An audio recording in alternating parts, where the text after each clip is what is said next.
Trump peaks U.S. tariffs to highest since 1934, the anchor reported informatively.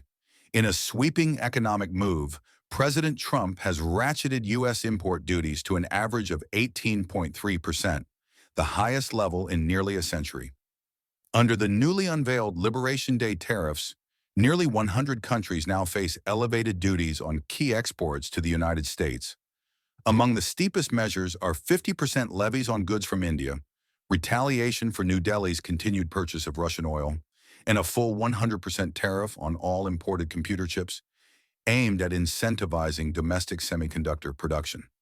Officials in the White House Economic Council assert these tariffs will bolster U.S. manufacturing and innovation.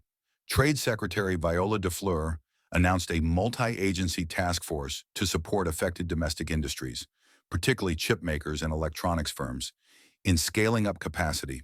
She declared, "We're turning the page on unfair trade." Yet economists warn of ripple effects, higher consumer prices on wine, spirits, and electronics, and the risk of global supply chain fragmentation. Key impacts identified so far: consumer inflation. Preliminary models project a 0.4% bump in headline CPI over the next quarter.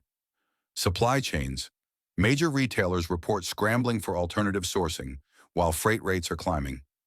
Global reaction. The European Union and China have pledged proportionate responses, raising the specter of a full-blown trade war. Beyond the economic fallout, diplomatic tensions are rising. UN trade ambassadors convene tomorrow to discuss potential WTO disputes. Meanwhile, small businesses dependent on imported inputs face tough choices: absorb added costs or pass them on to customers. These tariffs represent the most aggressive protectionist shift since the Smoot-Hawley era, Elena Park said, with caution in her voice. While politically popular, the long-term cost to consumers and exporters could outweigh any domestic gains, she warned.